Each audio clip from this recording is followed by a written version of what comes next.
बऱ्याच मुद्रा करून शिवजीचं दर्शन अशा रील्स व्हायरल होत आहेत. काही करू नका. ठीक आहे. म्हणजे वेगळं काहीतरी प्रयत्न करण्यात चुकण्यापेक्षा तुम्हाला जेवढं माहिती आहे तेवढंच करा. आणि प्लॅनेटरी डायरेक्शन सपोर्ट नाही करत आहे, पण तुम्ही 24/7 मेहनत करताय. पण आपण म्हणतो ना, की तोंडाजवळ घास येतो आणि निघून जातो, ते तिच्यासोबत झालं. आणि अशा वेळेस मग तुम्हाला सगळेच देव आठवतात. माझे दोन्ही हात असंच होते. माझ्याही डोळ्यातनं पाणी येतच होतं, कारण एक आई म्हणून मला तो त्रास होताच. विराट कोहली रिसेंटली आता तर एवढ्या रील्स आहेत, की विराट हो. कोहलीचा स्क्रीन सेव्हरच बाबा आहेत. तुमचे धोनी तिकडे होते. सेलिब्रिटीज गेले म्हणजे ते ग्रेट. म्हणजे तुमच्या माझ्याकडे पण जर का तुमच्या पॉडकास्टमध्ये सेलिब्रिटी आले, तर तुमचा पॉडकास्ट बेस्ट. Welcome ma'am. पुन्हा एकदा आमच्या ह्या पॉडकास्टमध्ये तुम्ही आलात आणि वेळात वेळ काढून आलात. ॲक्चुअल म्हणजे आभार याच्यासाठी मानायचे आहे मला, की गेल्या काही दिवसांपासून एवढे तुम्ही फिरताय, आम्ही तुमच्या स्टेटसवर बघतोय. एवढं तुमचं म्हणजे फिरणं चालू आहे आणि तेवढ्या याच्यातून तुम्ही वेळ काढलात. त्याच्यासाठी खूप खूप धन्यवाद. सर्वप्रथम पॉडकास्ट सुरू होण्याच्या पहिलेच मी म्हणतो आणि आभारही मानतो. पण मॅम तुम्ही इथे आलात ना, आम्हाला एवढं एनर्जेटिक फील होतं ना, असं पॉझिटिव्हनेस येतो आमच्यामध्ये. तर ॲक्च्युअली मला तुमच्या पॉडकास्टवर यायला स्पेशली आवडतं, कारण अनटॅप बाय गौरव हे नाव आपण सगळेच आत्ता म्हणजे फुल फॉर्ममध्ये मी ऐकतेय थँक यू, सगळीकडे. Thank you. आणि जी लोकांपर्यंत इन्फॉर्मेशन पोहोचवायची असते, तो वे जो तुम्ही घेतलाय तो मला खूप आवडतो. त्यामुळे तुम्हाला नाही म्हणणारच नाही कधी. Thank you ma'am, thank you. Ma'am आत्ता तुमच्या ज्या ट्रिप झाल्यात, म्हणजे मी तुमचं स्टेटस पाहिलं कैचीधामच्या तिथे, तुमच्या रील्स फॉलो केल्या. तुमचं भरपूर काही स्टेटसवर होतं, तुम्ही भरपूर इन्फॉर्मेशन दिली. पण ती इन्फॉर्मेशन आहे ना, काहीतरी कमी वाटली मला. ओके. ओके. ॲक्चुअलमध्ये पूर्ण ती इन्फॉर्मेशन माईट बी तुम्हाला पण देता नाही आली, कारण की तो छोटे फॉर्मॅट होते आणि तुम्ही खूप घाईमध्ये होता म्हणून माईट बी असू शकतं. आणि दुसरं म्हणजे काय, की तुम्ही राजस्थानमध्ये बऱ्याच फिरलात रिसेंटली. म्हणजे सालासर बालाजी असू द्यात, की खाटू श्याम असू द्यात आणि अजून एक ते याचं म्हणजे मेहंदीपूर बालाजी. मेहंदपूर बालाजी. तर ह्या संदर्भामध्ये सर्वप्रथम आम्हाला कैचीधामपासून सुरुवात करा. कैचीधाम म्हणजे ॲक्चुअली नीव करोली बाबा त्यांना म्हटलं जातं. खूप स्टोरीज मी पण ऐकल्या होत्या. 1974 मध्ये स्टीव्ह जॉब तिथे आले होते. अ, एक गोष्ट ऐकली होती म्हणजे खाटू श्याम असू देत, सालासर बालाजी असू देत, मेहंदीपूर बालाजी असू देत. हनुमानजींचे रूप आहेत सालासर बालाजी आणि मेहंदीपूर बालाजी. आणि नीम करोली बाबांना म्हणलं जातं, की ते हनुमानाचं रूप त्यांचं होतं.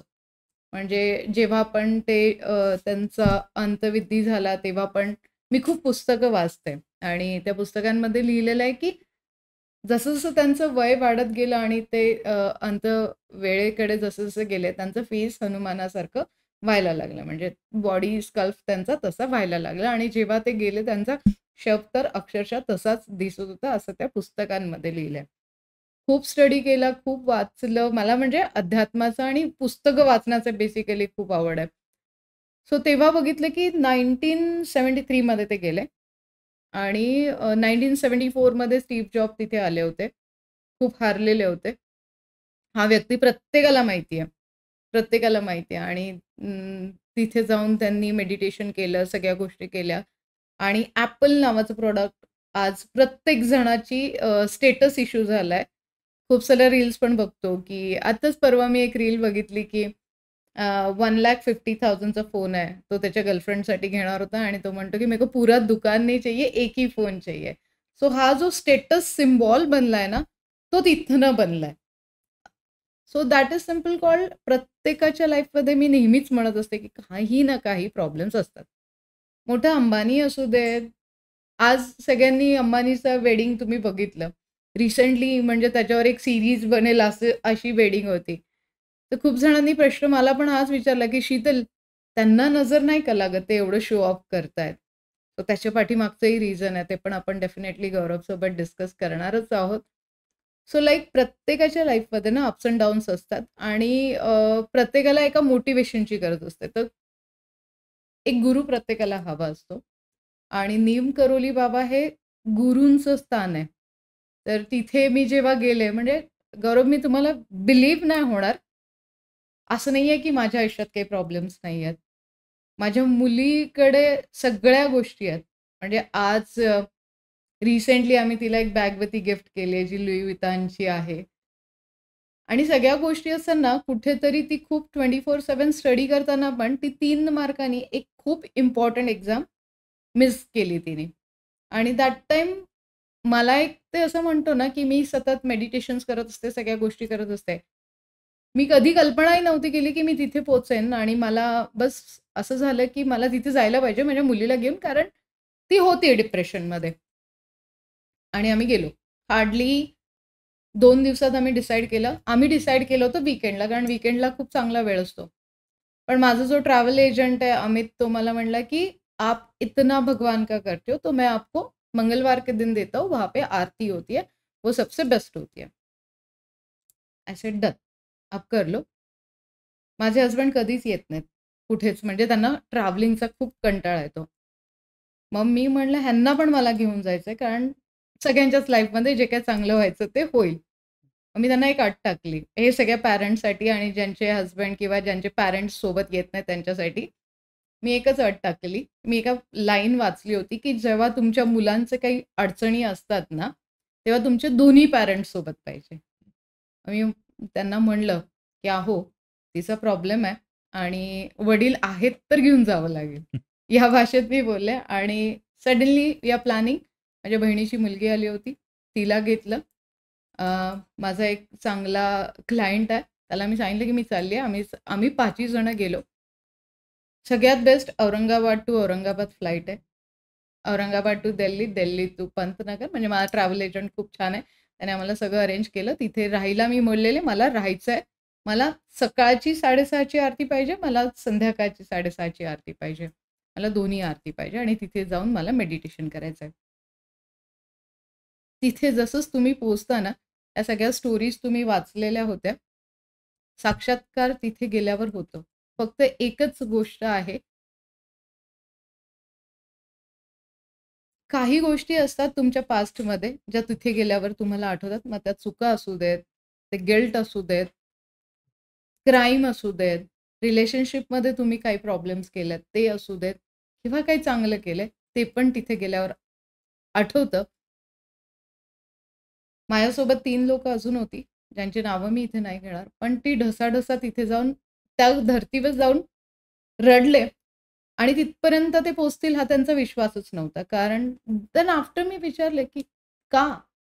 ते बोलले, "शीतल, ह्या भूमीवर येण्यासाठी आम्ही हे ऐकलं होतं, की आम्हाला खूप कमी पापं केलेली असावी, कर्मात चांगले असावे, तर बाबा बोलवतात. पण तू आम्हाला घेऊन आली आहेस.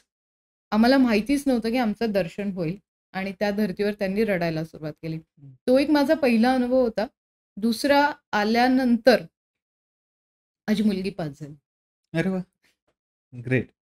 म्हणजे हा तिचा, आम्हीच ठरवलं होतं, की हा अटेम्प्ट नाही झाला ना, तर मी तिला म्हणलेलं, "मानसी, आपण लग्न करून घेऊ आणि तू तुझ्या घरी सुखी राहा." आणि बोलली, "एक चान्स दे." आणि ती खूपच डिमोटिव्हेटेड झाली होती. तिला मोटिव्हेट करण्यासाठी मी गेलेले आणि माझा हा पहिला अनुभव होता. बरेच अनुभव मला अजून आले, पण हा माझा सगळ्यात मोठा अनुभव होता. मॅम, आता जसं तुम्ही सांगितलं, की तुमच्या मुलीला म्हणजे तुम्ही तिथे गेलात आणि 3 मार्कांची जी कमी होती ती पूर्ण करून ती पास झाली. अ, आता बऱ्याचदा काय होईल माहिती आहे, हा पॉडकास्ट आल्याच्या नंतर पण बरेच जण असं म्हणतील, की "अरे, अभ्यास नीट केला असता तर झालं असतं." बरोबर आहे. ओके. मग हे देवाच्याकडे जावं लागलं नसतं. हे देवधर्म करायची गरज नाही पडली असती. अगदी. तुम्ही याला काउंटर करताना कसं बघणार?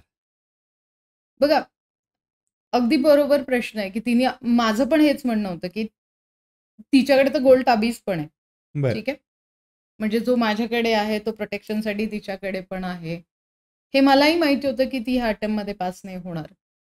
कारण तिचे प्लॅनेट्स तिला तिथे सपोर्ट नव्हते करत. तुम्ही प्लॅनेटरी डायरेक्शन्स जेव्हा तुम्हाला सपोर्ट करते ना, तुम्ही अभ्यास नाही केला तरी पास व्हाल. हे मी लिहून देऊ शकते. आणि प्लॅनेटरी डायरेक्शन सपोर्ट नाही करत आहे, पण तुम्ही 24/7 मेहनत करताय, पण आपण म्हणतो ना, की तोंडाजवळ घास येतो आणि निघून जातो, ते तिच्यासोबत झालं. आणि अशा वेळेस मग तुम्हाला सगळेच देव आठवतात.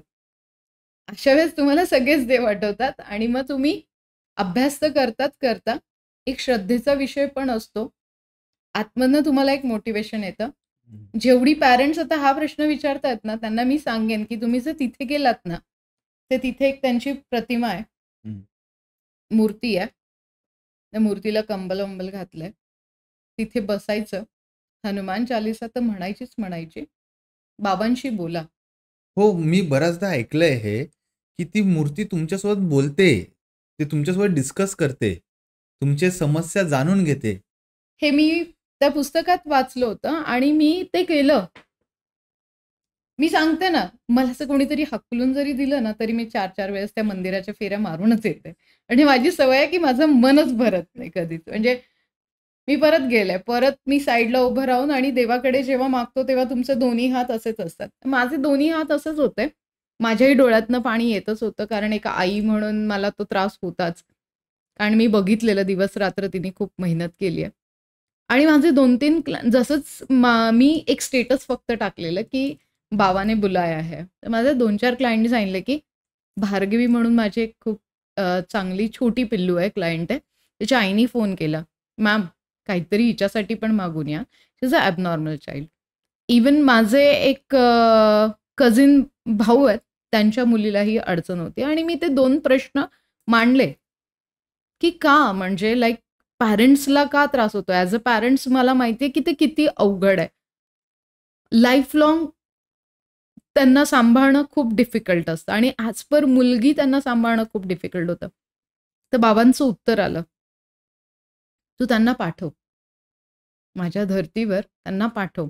मी घरी येऊन त्यांना निरोप दिला आणि 99% त्या पोरी दोन्ही पण इम्प्रूव्ह झाल्यात. हा माझा सेकंड अनुभव होता तिथे गेल्यावर. जसं तुम्ही सांगितलं स्टीव्ह जॉब तिथे येऊन गेलेत. मी असं ऐकलंय मार्क झुकरबर्ग पण तिथे आलेत. भरपूर मोठमोठे बिझनेसमन तिथे आले बाहेरचे. प्लस आपल्या इथले काही सेलिब्रिटी असतील, काही प्लेयर्स असतील, काही क्रिकेटर्स असतील, ते सुद्धा तिथे चक्कर मारता वारंवार जातात. मग अशी काय त्या धरतीमध्ये किंवा अशी काय तिथे गोष्ट आहेत, जेणेकरून हे सगळे अट्रॅक्ट होतात? स्टीव्ह जॉब गेले होते, त्याच्यानंतर ते सक्सेस झाले. Mark Zuckerberg. Facebook. Facebookचा तुम्ही पिक्चर बघितला तर सोशल मीडिया त्याच्यामध्ये दिलं, की त्यांच्यावर कोर्ट केस, त्यांच्या फ्रेंडनीच त्यांना फसवलं. And that time he is also like bad depression. So Steve जॉबनी त्यांना सांगितलं, की "तू तिथे जा." इव्हन टेस्ला त्यांना तर हॅट्स ऑफ आहे त्या व्यक्तीला. तुम्ही जर त्यांचं पुस्तक वाचून काढाल तर कितीतरी वेळेस तो माणूस फेल झाला आणि तो उभा राहिला. Hats off. म्हणजे त्यांची स्टोरी एनर्जेटिक आहे पूर्ण. ते पण तिथे येऊन गेले म्हणल्यावर तुम्ही तिथे जाऊन मागता काय आहे? ते खूप महत्वाचं आहे. विराट कोहली रिसेंटली आता तर एवढ्या रील्स आहेत, की विराट हो. कोहलीचा स्क्रीन सेव्हरच बाबा आहेत. विराट तुमचे धोनी तिकडे होते. प्रत्येक फिल्म स्टार इव्हन मी गेली तेव्हा बरेच संत्री-मंत्री तिकडे होते. सो लाइक आणि आपल्याकडे एक ट्रेंड आहे गौरव. सेलिब्रिटीज गेले म्हणजे ते ग्रेट. म्हणजे तुमच्या माझ्याकडे पण जर का तुमच्या पॉडकास्टमध्ये सेलिब्रिटी आले, तर तुमचा पॉडकास्ट बेस्ट. ग्रेट. माझ्याकडे सेलिब्रिटी आली, तर मी मास्टर नाही, मी इंटरनॅशनल न्यूमरोलॉजिस्ट. सो सेम फंडा त्या ठिकाणी म्हणलात तरी हरकत नाहीये. पण हो, तिथे ती ताकद आहे, जी तुम्हाला तिथे गेल्यावरच मिळते. बऱ्याचदा कसं होतं, की आपण कैची धामचंच आपण उदाहरण घेऊयात. तर आपण कैची धामला गेलो. तिथे जातो. आता आपण महाराष्ट्रीयन किंवा आपल्या घरातून अपब्रिंगिंग एक प्रकारची असते, की आपण देव बघितलं तर नमस्कार करतो. आणि काही मागणं असेल ते जस्ट एक सोजवळ मनाने, एक चांगल्या मनाने आपण मागतो. बरोबर आहे. पण बऱ्याचदा असं होतं, की एवढंच करणं हे म्हणजे पुरे नसतं. तर माझा प्रश्न तुम्हाला असा आहे, जर तुम्ही कैची धामला गेलात, तर कसं तिथे दर्शन घेतलं पाहिजे? कसं तुम्ही मागणं मागितलं पाहिजे? कसा तो व्यवहार केला पाहिजे देवासोबत? व्यवहार हा शब्द एखाद्या वेळेस वाईटही असेल, पण तिथे त्यांच्याकडे गेल्यानंतर कसं मागणं मागितलं गेलं पाहिजे? Good good question. कुठल्याही मंदिरात गेलात ना, आपण सगळ्यांना खूप सेल्फिश असतो. हं. आता सिंपल आहे. मला कॉफी हवी आहे, मी ऑर्डर केली. माझ्यासाठी नाही ऑर्डर करता, मी सगळ्यांसाठी ऑर्डर करेन. सो ह्याला सेल्फिशनेस नाही म्हणत. मला हवी आहे, तर मी सगळ्यांसोबत शेअर करेन. सो जेव्हा तुम्ही कुठल्याही रिलिजन्सचे असू देत, तुम्ही कुठल्याही मंदिरात गेलात ना, खूप सारे पुस्तकं वाचल्यानंतर मी म्हणजे तुम्ही मॅनिफेस्ट पण करताय गोष्टी, तर एकच गोष्ट मॅनिफेस्ट करा किंवा एकच गोष्ट देवाकडे मागा, की मला करोडो जनतांची सेवा करण्याची शक्ती दे. ओके. आता समजा एक ॲज अ एक्झाम्पल जर मला हवेत 3 वर्षात मला 100 करोड रुपये कमवायचे आहेत. हा माझा मॅनिफेस्टेड किंवा माझा एक देवाकडे मागणं आहे, की मला 3 वर्षामध्ये माझं 100 करोडचं टार्गेट आहे. तर तुम्ही याला कसं मागितलं पाहिजे? तुम्ही मग देवाकडे हात पसरा, दोन्ही हात, भीक मागा लिटरली मी सांगेन, देव देतो तुम्हाला आणि तुमचे हात असे असेल ना, तर देव देतो आणि तुम्ही दान करू शकता. सो मी काय मागेन, की देवा मला एवढी शक्ती दे, की मी या 100 करोड जनतेची ना मदत करू शकेल. कुठल्या ना कुठल्या पद्धतीने मी त्यांच्यापर्यंत पोहोचू शकेल. गौरव, डोंट बिलीव्ह, आल्यानंतर 1,00,000 पॉकेट किटचा सेल केला. म्हणजे बरोबर आहे ना, आपण एखाद्या वेळेस आपण जे मागतो अ, ते मागणं मला 100 कोटी पाहिजे. चुकीचं आहे. चुकीचं आहे. देवा मला ती शक्ती दे. हां. ते अर्न करायला मला ते कमवायला शक्ती दे, बुद्धी दे आणि मला मदत कर. हे मागणं म्हणजे हां, म्हणजे जोपर्यंत तुम्ही त्या लोकांची मदत करणार नाही. आता अजून एक सिंपल उदाहरण. तुम्ही म्हणाल तुम्ही माझ्यावरच येतात शीतल मॅडम. आता गौरवचं पॉडकास्ट मला खूप आवडलं. मला ते खूप बेनिफिटेड झालं. तर मी गौरवला पे तर करेन नंतर तो माझ्या पद्धतीने. पण मी गौरवसाठी जर 100 लोकं अजून तयार करून दिले ना, तर हे माझं ग्रॅटिट्यूड झालं फॉर द गौरव. आणि जेव्हा मी गौरवला 100 लोकांचा टीम बनवून देतीये त्याच्या पॉडकास्टसाठी, सो ऑफकोर्स तो माझी मार्केटिंग 10 लोकांना करेलच ना. So that is simple called, याला वे असतो ग्रॅटिट्यूड म्हणतो आपण याला. तेच तुम्हाला देवाकडे मागायचंय, की मला लोकांची मदत करण्यासाठी तू शक्ती दे. बस. बुद्धी प्रत्येकाकडे असते. मी नेहमी माझे फ्रेंड्स मला म्हणत असतात, तेरे पास बुद्धी है, भगवान को सिर्फ बोल की देखो सद्बुद्धी दे. मॅम मला खाटू श्याम, सालासर बालाजी, मेहंदीपूर बालाजी ह्या विषयावर मला यायचंय. पण त्याच्या पहिले पुढे जाताना तुम्ही अंबानीच्या वेडिंग्सचं आता एक सांगितलं. ओके. तो मला प्रश्न घ्यावासा वाटतो आणि सर्वांचा तो आवडीचा प्रश्न असेल. अ, आता काय झालंय, की जसं तुम्ही सांगितलं तुमच्या मैत्रिणींनी विचारलं तुम्हाला, की यांना नजर का लागत नाही? एवढा पैसा, बाकीच्या सगळ्या गोष्टी. तर तुम्हाला काय वाटतं? आता अंबानींनी एवढं हे सर्व गोष्टी केल्यात. मग त्यांना नजर का लागत नाही? आणि आपण थोडंफार जरी चांगले कपडे जरी घालून गेलो किंवा कुठे जरी आपण जस्ट नॉर्मल पण गेलो, पण लगेच आपल्याला नजर लागते. असं का? बरोबर आहे. खूप जणांनी हा प्रश्न मला विचारला. गौरव, तुम्हालाच नाही, हा प्रश्न मला खूप जणांनी विचारला, की शो ऑफ केलं म्हणजे नजर लागते. नाही, तसं नसतं. हे लग्न व्हायच्या आधी जर तुम्ही बघितलं असेल ना, आता आपण देवांचाच विचार करतोय ना, सो मिसेस अंबानी काशीला पोहोचल्या होत्या. हं. ठीक आहे. काशी विश्वनाथ मंदिरात त्या पोहोचल्या होत्या. तिथे गेल्यावर कमीत कमी म्हणजे 6 ते 7 देवांच्या म्हणजे तिथे चरणी गेल्यासारखं असतं. तिथून तुम्हाला ब्लेसिंग्स मिळाल्या. तुम्ही एक गोष्ट जर नोटीस केली असेल, अंबानीच्या लग्नामध्ये प्रत्येक जण इन्व्हॉल्व होतं. म्हणजे जी साउथ इंडियन हॉटेल ची ओनर आहे, ती पण आलेली. त्याच्यानंतर अशी सगळी लोकं त्यांनी बोलावली होती, ज्यांना कामाची गरज आहे. ओके. ह्या ब्लेसिंग्स आल्या. त्याच्यानंतर त्यांनी 90 डेज फ्री फूड डोनेशन केलेलं. त्यांनी एक झूज बनवून टाकलाय, जो ते फक्त ते सांभाळतात. आज जर तुम्ही हत्तीला सांभाळताय ना आणि तुमचा राहू ठीक करताय. हं. ठीक आहे. सो ह्या सगळ्या गोष्टींची जेव्हा त्यांना ब्लेसिंग्स मिळते ना, प्रत्येक गोष्टीमध्ये प्रोटेक्शन्स प्रत्येकाकडेच असतं. जसं माझ्याकडे माझा ताबीज असतो, असं त्यांच्याकडेही प्रत्येक थिंग आहे. मी त्याचं नाव नाही घेऊ शकणार. पण प्रत्येकाकडे प्रोटेक्शन असतं आणि सोबत ह्यांच्या ज्या ब्लेसिंग्ज आहेत आणि सगळ्यात बेस्ट गौरव, एकच पॉइंट सगळ्यांना आपण सांगूया. तुम्ही बालाजीला जाता. बालाजीला सगळ्यात श्रीमंत देव म्हणलं जातं. का? की आज प्रत्येक जण जो कमवतो त्यातला एक 1/4.1.0.5% पार्ट तिकडे जाऊन आपण डोनेशनमध्ये देतो. तो तिकडनं काय होतं, की आपल्याला मल्टिप्लायड मिळतं. सेम थिंग अंबानीज फॉलो करतात. त्यांचा एक 1/4 पार्ट हा पूर्णपणे डोनेशनमध्ये जातो आणि करोडोमध्ये जाणार ना ते डोनेशन. याचे म्हणजे लग्नाची किंमतच आपल्याला बघितली. काहीतरी 5,000च्या जवळपास आहे, 5,000 एक्झॅक्टली. कोटीच्या तर जवळपास. त्याच्यातलं 1/4 जरी डोनेशन म्हणजे करोडो लोकांना डोनेशन केलं, करोडो लोकांच्या ब्लेसिंग झाल्या, तर करोडो लोक जळाले तरी काही फरक नाही पडत. मॅम, आता युवात राजस्थानच्या तुमच्या ट्रिपवर. आता खाटू श्याम, सालासर बालाजी, मेहंदीपूर बालाजी एका लाईनीमधले हे, म्हणजे जर प्रवास जर कोणी त्या साईडला केला तर त्यांना कल्पना असेल, की एका रेषेमध्ये ते येतात. पण तिघांचंही महत्त्व वेगवेगळं आहे. तर आम्हाला एक-एक याचं सांगा ना. खाटू श्यामपासून आपण सुरुवात करू. ओके. तुम्ही नेहमी सतत गौरव माझ्यासोबत 2 माझे फ्रेंड्स बघत असाल. एक स्वाती आहे आणि एक अमित आहे. अमित आमचा ट्रॅव्हल एजंट आहे आणि स्वाती आमची लाइक एवढी मोठी भक्त आहे, की ती असे सगळे काढून आणते.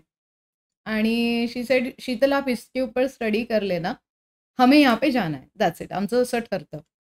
सो मी खूप स्टडी केला. ऑलरेडी मला माहिती होतं, की तिथे म्हटलं जातं, की हारलेल्यांचा सहारा. म्हणजे हारे का सहारा ही टॅगलाईनच आहे तिथे, हं. की हारे का सहारा. ना चल जाते हैं. हं. आणि आम्ही तिथे गेलो. पण माझं एक असतं कंडिशन, की आपको आने के बाद मुझे बताना है, की हर एक का एक्सपिरियन्स क्या-क्या रहा. हं. आणि तुम्ही बिलीव्ह नाही करणार, तिथे पण हे प्रत्येक शक्तिपीठ असं आहे ना, की तिथे तुम्हाला बोलवलं गेलं पाहिजे. आणि मी पहिले पोहोचले तिथे. स्वाती आणि अमित नंतर पोहोचले.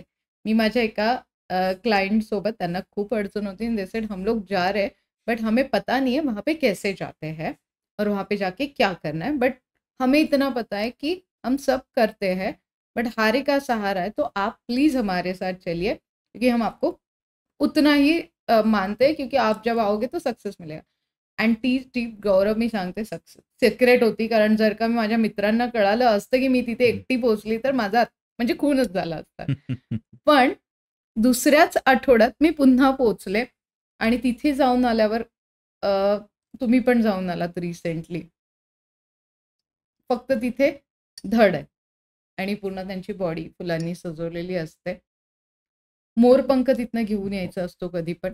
आणि मी जेव्हा गेले, त्यांची एक यात्रा होती तेव्हा पण पोहोचले आणि त्याच्या आधी पण पोहोचले. प्रत्येक ठिकाणी रिच्युअल्स वेगवेगळे असतात. ह्यावेळेचे रिच्युअल्स पण मी टाकले होते आणि मी यावेळेस सांगून गेले होते. सेकंड टाईम जेव्हा मी गेले ना, मी प्रत्येकाची विश लिहून गेले होते आणि ती विश लिहायची. येलो कलरच्या पेपरवर ग्रीन पेननी विश लिहायची.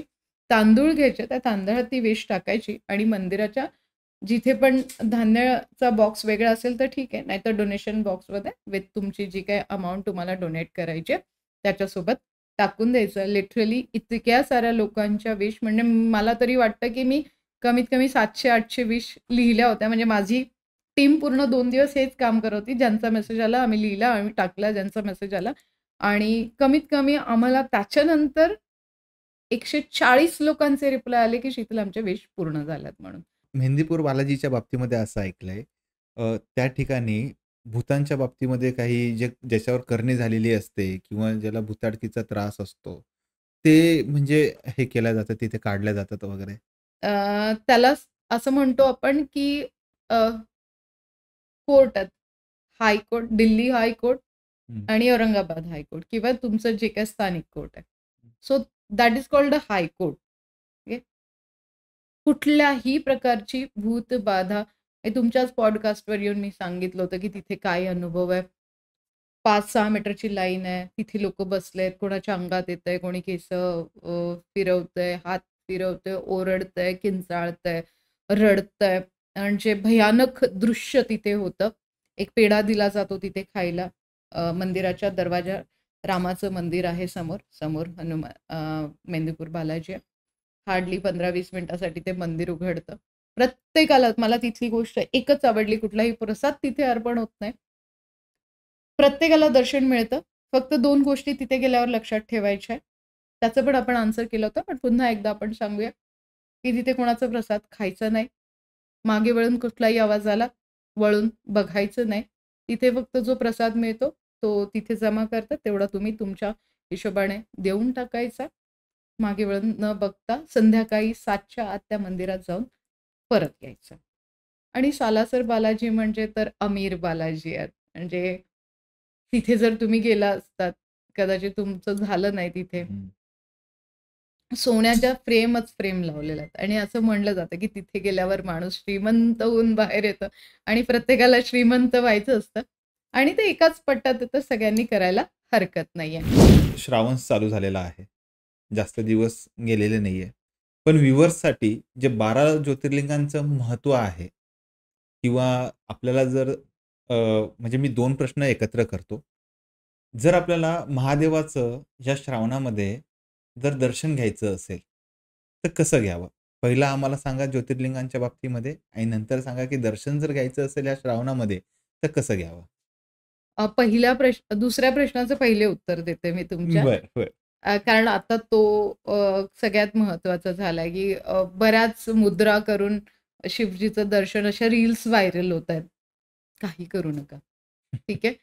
म्हणजे वेगळं काहीतरी प्रयत्न करण्यात चुकण्यापेक्षा तुम्हाला जेवढं माहिती आहे तेवढंच करा. मी खूप साऱ्या रील मंदिरात जाऊन बनवून तुमच्यासाठी टाकल्यात. एकदा शीतल बाकरेला फक्त त्याच्यासाठी फॉलो केलात तरी हरकत नाही.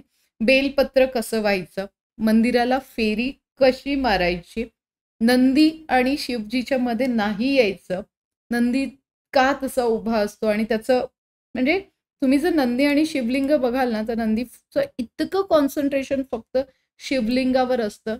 ते शिका, की ते फक्त कसे त्यांना पूर्ण डिवोटेड आहे. तुम्ही तुमच्या कामाला तसं डिवोटेड व्हा. प्रसादासाठी आपण सांगितले पंचामृतनी अभिषेक करा. दूध, दही, साखर, त्याच्यानंतर मध आणि तूप ह्या 5 गोष्टींनी अभिषेक करा. थोडं अर्पण करा आणि बाकीचं पूर्ण महिनाभर जेवढं पॉसिबल होईल मिल्क प्रोडक्टचं डोनेशन करा. जो पहिला प्रश्न आपला राहिलेला आहे, त्या प्रश्नाचं उत्तर द्या ना, की ज्योतिर्लिंगांचं महत्त्व, 12 ज्योतिर्लिंगांचं महत्त्व. ज्योतिर्लिंग म्हणजे तिथे म्हणजे प्रत्येक 12 शक्तिपीठच आपण त्यांना म्हणूया, की आणि शिव म्हणजे सगळ्यात मोठे देव. तुम्हाला कुठलाही कसल्याही प्रकारचा प्रॉब्लेम आहे, कुठलीही व्याधी असू देत, सगळ्या म्हणजे सगळं विष पण त्या माणसाने गिळले आहे, असे ते देवादिदेव आहेत. त्यांची आराधना शक्यतो श्रावण महिन्यात जास्ती केली जाते. मी तर म्हणते ना, मी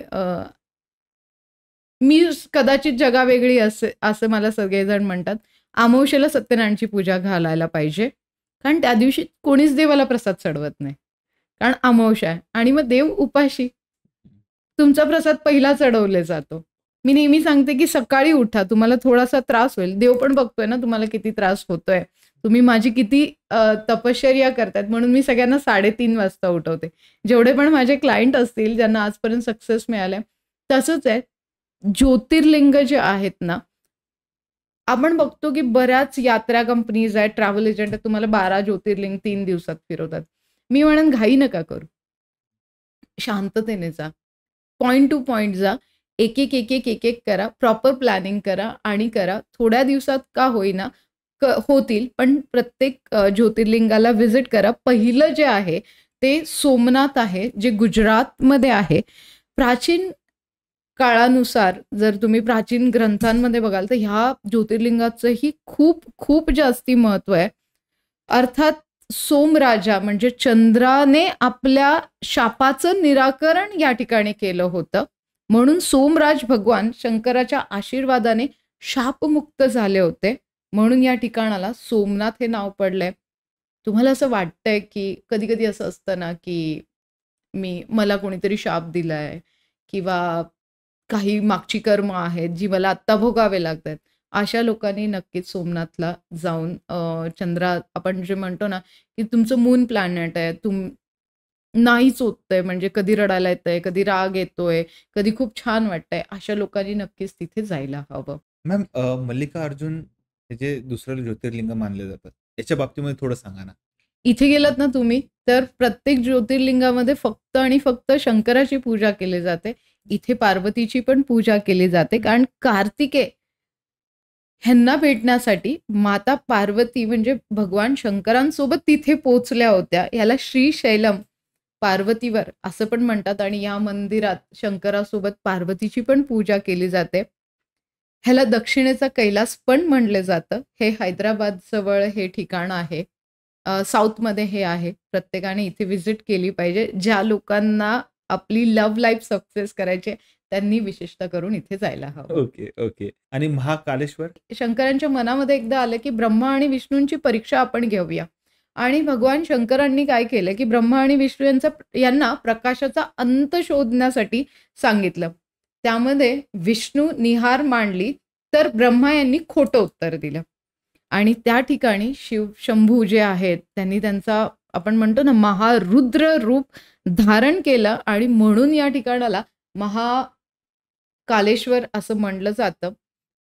सो इथे आता सरळ-सरळ आपण खूप स्पष्टपणे उत्तर देऊया. ज्या लोकांना वाटतं, की सतत मी खोटं बोलतोय किंवा मी लोकांना खूप फसवलं आहे किंवा इथून पुढे मी ते फसवेगिरी माझ्याकडनं नाही व्हायला पाहिजे किंवा तुमच्यावर खूप कोर्ट कचेरी आहेत. या सगळ्या अशा गोष्टी किंवा क्राईममध्ये तुम्ही अडकलात, कुठल्या लीगल इश्यूजमध्ये अडकलात, तर तिथे एकदा व्हिजिट करणं खूपच आवश्यक आहे. तिथे कालभैरवचं मंदिर आहे. तिथेही जाणं खूप आवश्यक आहे. तिथे साक्षी आहे, की हा व्यक्ती भगवान शंकराच्या दर्शनासाठी आला होता. ओंकारेश्वरांच्या बाबतीमध्ये काय सांगाल? नर्मदेच्या तीरावर हे मंदिर बांधले गेलेलं आहे आणि ओमच्या आकारामध्ये हे ओंकारेश्वर बनलेलं आहे. मला सांगायला खूप आवडेल, की महाकालेश्वर मंदिर असू देत, ओंकारेश्वर असू देत. मी स्वतः जाऊन आल्यानंतर ह्या सगळ्या गोष्टी जेव्हा फिरून आले आणि बरेच चमत्कार माझ्या बाबतीत पण घडले. तर प्रत्येकाकडे ओम म्हणजे ओमचा जो उच्चार केला तर एक मनाला शांती मिळते आणि सायंटिफिक ह्याच्यावर तर खूप साऱ्या गोष्टी झाल्यात. तर ओंकारेश्वर असं मंदिर आहे, ज्या ठिकाणी गेल्यावर तुम्हाला सिद्धी प्राप्त होऊ शकते. शंकर तुमच्यावर खूप जास्ती मेहरबान होऊ शकतात, असं म्हणायला हरकत नाहीये. म्हणून उज्जैनला गेलात तर महाकालेश्वर आणि ओंकारेश्वर जवळ-जवळ आहेत. दोन्ही जाऊन यायला हरकत नाहीये. त्यानंतर महाराष्ट्रातलं वन ऑफ द महत्त्वाचं ठिकाण एक आहे. ते हं. म्हणजे परळी वैजनाथचं वैजनाथ मंदिर. हो, महाराष्ट्रातलं हे मंदिर आहे, जे परळी वैजनाथ आहे. इथलं एक वैशिष्ट्य अजून आपण देऊया. आपण प्रत्येकाचं महत्त्वच सांगतो आणि 12 ज्योतिर्लिंग जे आहेत ते शक्तिपीठ आहे. कुष्ठरोग आपल्याकडे आधी त्याला उपचार नसायचे आणि म्हणजे आपण त्याला लोकांना बाहेर काढून द्यायचो. अशी लोकं त्या ठिकाणी जाऊन राहायची आणि बरी व्हायची. तर आजही कुठलाही स्किन प्रॉब्लेम असू देत किंवा काहीही तुम्हाला अशा प्रकारची व्याधी असू देत, नक्कीच तुम्हाला वरळी वैजनाथ आपण त्याला म्हणतो, तिथे व्हिजिट करायला पाहिजे आणि शंकराकडे तुम्हाला तुमचं मागणं मागितलं पाहिजे. त्याच्यानंतर रामेश्वर मंदिर. रामेश्वर मंदिर म्हणजे श्रीरामाने लंकेत जाण्यापूर्वी म्हणजे आता आपण म्हणतो ना, की कधी-कधी म्हणलं जातं, की रामाने पण शंकराचं रूप धारण केलं होतं आणि बऱ्याच ग्रंथांमध्ये किंवा आपण अशा स्टोरीज ऐकत असतो. लहानपणापासून आपल्याला त्या स्टोरीज ऐकायच्या असतात. तर त्या ग्रंथांमध्ये लिहिलेलं आहे, की लंकेवर अटॅक करण्याच्या आधी रामाने हे मंदिर शिवलिंगाची स्थापना केली होती. म्हणून याला रामेश्वर म्हटलं जातं. तुम्हाला कुठलंही आता लाईफमध्ये प्रत्येक गोष्ट म्हणजे युद्धच असते. तुम्हाला कुठलीही मोठी पायरी चढायची आहे, युद्ध लढायचं आहे, ते स्वतःसाठी असू देत, प्रत्येकासाठी असू देत. तर रामेश्वर मंदिराला व्हिजिट करून आलात, तर त्या युद्धामध्ये तुम्हाला नक्कीच सक्सेस मिळेल. औंढा नागनाथ म्हणजे हिंगोलीमधलं आपण नागनाथ मंदिर. खूप जणांना स्वप्नात साप दिसतात माहिती हो, हो, हो. पण ते असं म्हणतात ना, त्याला काहीतरी दोष वगैरे असतो, सर्पदोष का काहीतरी असतो. अ, अ, मला खूप लोकं विचारतात, की आम्हाला हं. साप दिसतो. तर मी तर परत एकदा आपण एक रेमेडी अजून देऊन टाकूया. तर त्यांना पहिला त्यांच्या मनामध्ये तो प्रश्न आला पाहिजे, जेव्हा आता आपले बरेच पॉडकास्ट ऐकतायत. 3 प्रकारचे साप तुम्हाला दिसतील. एक काळा असेल, एक गोल्डन असेल, एक पांढरा असेल. बरं. ठीक आहे. काळा म्हणजे तुमच्या कुंडलीमध्ये नागदोष आहे. गोल्डन म्हणजे तुम्ही सडनली अमीर होणार आहे आणि व्हाईट म्हणजे तुमचं लाईफ खूप स्मूथली आणि व्हाईट कॉलरनी चालणार आहे. बरं. ओके. तर औंढा नागनाथ हे असं हे आहे, की मंदिराचा जो जीर्णोद्धार होता ना, तो अहिल्याबाई होळकर यांनी केला होता. म्हणून याला औंढा नागनाथ म्हणजे नागेश्वर मंदिर म्हणजे शिवलिंगासोबत आपण बघतो, की नेहमीच त्या नागाची पूजा केली जाते. तर तिथे जाऊन कुठल्याही प्रकारचा धातूचा नाग जर तुम्ही अर्पण केला, तर तुमची मनोकामना पूर्ण होईल. आता सगळ्यात फेमस पुढचं एक आहे म्हणजे पूर्ण भारतामध्ये, ते म्हणजे विश्वेश्वराचं मंदिर वाराणसीमध्ये असलेलं. विश्वेश्वर मंदिर या ठिकाणी तुम्हाला बऱ्याच देवांचा संगम मिळेल आणि तिथे गेल्यावर एक मोक्ष मिळतो असं म्हणतात. इथे मलाही जायला मिळणार आहे लवकरच. भस्म लावून असतात शंकर भगवान आणि तिथे टिंगल केली गेली होती देवाची आणि मग माता पार्वतीला ते सहन झालं नाही आणि माता पार्वती म्हणली की इथनं मला कुठेतरी दूर घेऊन चला आणि मग शंकर त्यांना तिथे घेऊन गेले होते. आणि मग तुम्ही तिथे बघाल गंगा नदी आहे, हरिद्वार आहे, सगळेच इव्हन मणिकर्णिका घाट आहे. सगळ्याच हरिद्वारची आरती पण तुम्हाला तिथे बघायला मिळते. ज्या लोकांचा इगो खूप आउट ऑफ कंट्रोल आहे किंवा राग आउट ऑफ कंट्रोल आहे किंवा कोणी माझी हेडसाळ करतंय हे सहन होत नाही, अशा लोकांनी नक्कीच तिथे जाऊन दर्शन घेतलं पाहिजे. दुसरं म्हणजे आपलं हक्काचं ठिकाण आणि आपलं होम टाउन असं म्हणता येईल, संभाजीनगरमधलं घृष्णेश्वराचं मंदिर. हो, गौरव, महाराष्ट्रातलं आमच्या औरंगाबाद, आपल्या संभाजीनगर, औरंगाबाद म्हणणं आम्ही आता टाळतो. आमच्या संभाजीनगरमधलं हे कृष्णेश्वर आहे, जे ज्योतिर्लिंगामध्ये ह्याच्यात गौरव सगळ्यात शेवटी जायला पाहिजे. 12 ज्योतिर्लिंग 11व्या ज्योतिर्लिंगानंतर तुम्ही एकदा किंवा इथनं सुरुवात आणि इथे समाप्ती असं असलं पाहिजे. घृष्णेच्या विनंतीनुसार भगवान शंकर इथे आले होते म्हणून याला घृष्णेश्वर नाव पडलंय. ज्यांना धनप्राप्ती पाहिजे आणि ज्यांना रोगमुक्ती पाहिजे त्या लोकांनी नक्कीच इथे यायला पाहिजे. घृष्णा नावाची एक स्त्री होती, तिला पुत्रप्राप्ती भगवान शंकरांच्या मदतीने झाली होते. तर पुत्रप्राप्तीसाठी पण हे ज्योतिर्लिंग खूप छान. त्याच्यानंतरचं सर्वात फेमस म्हणजे केदारनाथ. केदारनाथ म्हणजे माझं ड्रीम होतं हं. आणि मला तिथे 2दा जाण्याचा चान्स मिळाला. आणि तिथे गेल्यानंतर म्हणजे केदारनाथला जाणं म्हणजे तिथे पण बोलवणंच आलं पाहिजे तुम्हाला. माझं सगळ्यांना म्हणजे या पॉडकास्टमध्ये आपण अजून सांगून टाकूया, की तिथे जाणं खूप अवघड आहे. यंगस्टर ट्रेक करून जाऊ शकतात, पण ओल्ड एजवाले वगैरे आधीच चॉपर बुक करून ठेवा. आधी बुक करा. ट्रॅव्हल एजंटचा नंबर हवा तर आपण टाकून देऊया आपल्या या रीलमध्ये, की जेणेकरून तुम्हाला प्रॉपर वे तिथे जायला पाहिजे. कारण मी स्वतः 2दा तिथे रडत पोहोचली आहे, पण मी पोहोचली आहे. सो रात्रीची जी पूजा असते ना, तिथे जायचं. तिथे धड आहे फक्त, म्हणजे मधला पार्ट आहे. ते पण एक शक्तिपीठ आहे. डोंगरावर आहे. उत्तराखंडमध्ये आहे. जाणं थोडंसं डिफिकल्ट असतं आपल्या लोकांसाठी. महाराष्ट्रातनं तिथे पोहोचणं. म्हणजे प्रत्येकजण कुठेही पोहोचू शकतो. तिथे फक्त गेल्यानंतर एक रुद्राक्ष अर्पण करा. जो रुद्राक्ष ओरिजिनल असला पाहिजे, तो अर्पण करा आणि तुमचं मागणं मागा. तिथे तर मी म्हणेन, की तुम्हाला जे हवं, जसं हवं तसं मिळेल. त्यानंतर अजून एक जवळचं मानलं जाणारं त्र्यंबकेश्वर मंदिर. नाशिकपासून ब्रह्मगिरी जवळ हे आहे आणि याच ठिकाणी दक्षिण गंगा म्हणजे गोदावरीचा उगम झालेला आहे. गौतम ऋषींच्या विनंतीवरनं गंगा इथे प्रगट झाल्यामुळे इथलं सगळ्यात महत्त्वाचं वैशिष्ट्य म्हणजे महाराष्ट्राच्या लोकांसाठी इथे नदी आहे, इथे स्मशानभूमी आहे आणि इथे शिवलिंग आहे. ह्या तिन्ही गोष्टी असल्यामुळे इथे पितृदोषाच्या पूजा होतात. इथे कालसर्पाच्या पूजा होतात, ज्या तिथेच संपूर्ण म्हणजे आपण म्हणतो, की तिथेच केल्यावर त्या कारिगर सिद्ध होऊ शकतात. म्हणून या ठिकाणी तुम्हाला कुठल्याही प्रकारचे पितृदोष असतील, कालसर्पदोष असेल, कुठलीही शांती सांगितली असेल, तर तिथे जाऊन नारायण नागबळी पण तिथे जाऊन केलेला बेटर. तो भीमाशंकर. येस, भीमाशंकर. ठीक आहे. त्याच्या नावामध्ये भीम पण आला आणि शंकर पण आले. सो इथे कुंभकर्णाचा जो मुलगा होता ना भीम आणि भोलेनाथ ह्यांच्यामध्ये युद्ध झालं होतं. ओके. आणि या युद्धामुळे या स्थळाला नाव पडले भीमाशंकर. ओके. अगेन शक्ती तुम्हाला हवी आहे. मेंटली तुम्ही वीक झालात, फिजिकली वीक झालात, कुठल्याही गोष्टीमध्ये तुम्हाला एनर्जी नाही आहे, तुमचा कॉन्फिडन्स कमी झालाय, तर या ठिकाणी व्हिजिट केल्यानंतर या सगळ्या गोष्टींमध्ये तुम्ही ग्रोथ कराल. ओव्हरऑल जर गौरव शंकराची पूजा केली तर सगळ्याच ठिकाणी ग्रोथ होणार आहे. पुन्हा एकदा खूप खूप धन्यवाद. तुम्ही इथे आलात आणि माहिती दिलीत, वेळात वेळ काढलात. आशा करतो की तुम्हाला सुद्धा आमचं हे सर्व पॉडकास्टचे प्रश्न वगैरे आवडले असेल. नक्कीच. आणि पुन्हा एकदा खूप खूप धन्यवाद मॅम.